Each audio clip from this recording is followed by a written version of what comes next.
이게 안 돼 있는 사람은 불리한 경우가 많은데 청산가치가 올라가지만 결과적으로 그 보증금은 내 돈이 된다. 보증금 대출에 대해서 안 돼 있어서 8천만 원이 다 청산가치로 잡히는 거예요.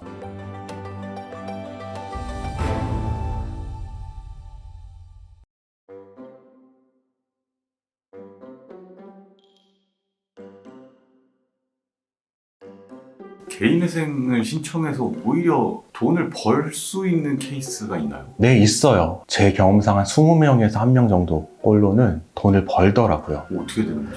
이거는 사실 저도 제도의 취약점인지 원래 이런 건지는 모르겠는데 아무튼 결과적으로 이렇게 되는 거 원리를 설명을 드리면은 한 예를 들어볼게요. 어떤 사람이 채무가 1억 원이 있어요. 이 사람은 보증금 대출로 한 6천만 원 대출을 받아서 6천만 원으로 전셋집에 살고 있어요. 그리고 신용카드 채무, 그리고 뭐 신용대출 여러 가지 채무 합쳐서 4천만 원 정도가 있으면 1억 원의 빚이 있잖아요. 그리고 이 사람의 소득은 200만 원 정도예요. 이 사람이 정말 어렵고 개인회생활 요건이 돼서 개인회생을 신청하게 되잖아요. 단 이 사람은 이제 재산이 없겠죠. 이 사람이 개인회생을 신청하면은 한 달에 125만 원씩 36개월 대략 뭐 4천 몇백만 원 갚으면은 1억 원 중에 4천 몇백만 원 갚으면 나머지는 다 면제가 돼요. 그리고 중요한 게 이 사람이 지금 보증금이 집주인한테 들어가 있잖아요. 전세 계약이 끝나면은 그 6천만 원을 이 사람이 돌려받아요. 그러면 빚은 6천만 원이 없어졌고 나는 4천만 원을 냈는데 6천만 원을 받는 거예요. 그렇게 되면 2천만 원, 빚 한감은 6천만 원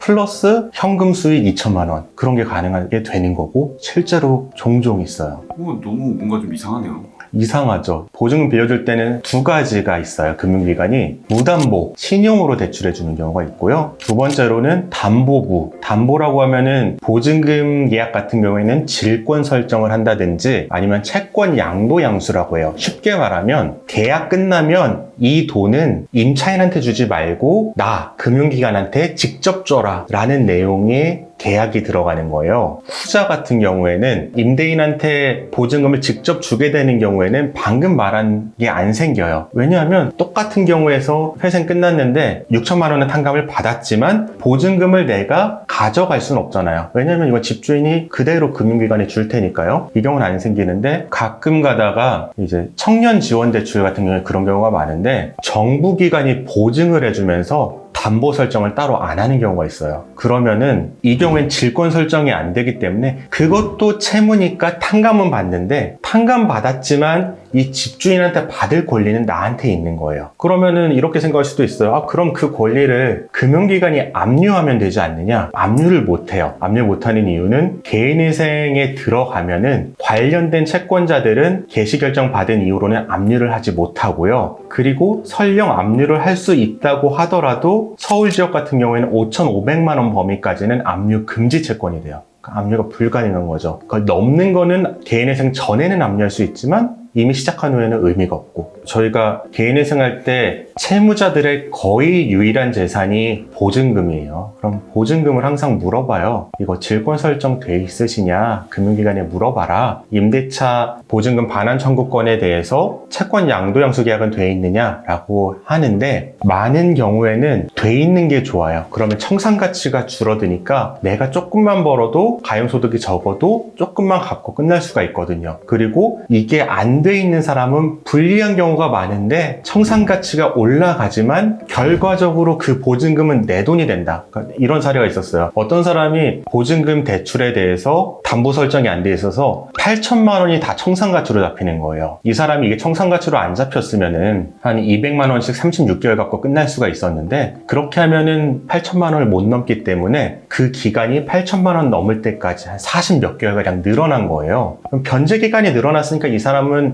더 나쁜 거냐? 아니에요. 이 사람은 실제로 내는 돈은 한 8,400만 원 내게 됐는데 채무 면제받는 것 외에 계약이 끝나면 그 보증금 8천만 원 자기가 가져올 수 있거든요. 결과적으로 보면은 내가 당장 내는 거는 많지만 재산적으로 보면은 이익이 되는 거죠. 그럼 이게 어떻게 좀 법적으로 좀 고쳐질 그럴 가능성은 없는 건가요? 이게 고쳐지려면 대출할 때 청년 대출이라고 그 정부기관이 보증서 써줘서 보증 쓰면서 신용 대출해주는 게 없어지고 다 원칙대로 질권 설정, 담보 설정하면 이런 일이 없어지겠죠. 그건 채권자들이 조금 놓친 부분 같아요. 제도상의 문제라고 보이진 않고요. 그럼 이런 모든 것들이 좀 이런 사례들이 없게끔 이렇게 좀 변경될 가능성이 있나요? 제도가 변경될 가능성은 없을 것 같고요. 이것과 관련해서 결국 지금 피해를 보게 되는 거는 보증기관이 될 거란 말이에요. 정부가 보증했는데 정부가 피해를 보게 되니까 앞으로는 정부가 보증을 안 해주겠죠. 그런 쪽으로 가겠죠. 그러니까 신용 보증을 안 해주고 질권 설정이나 채권 양도양수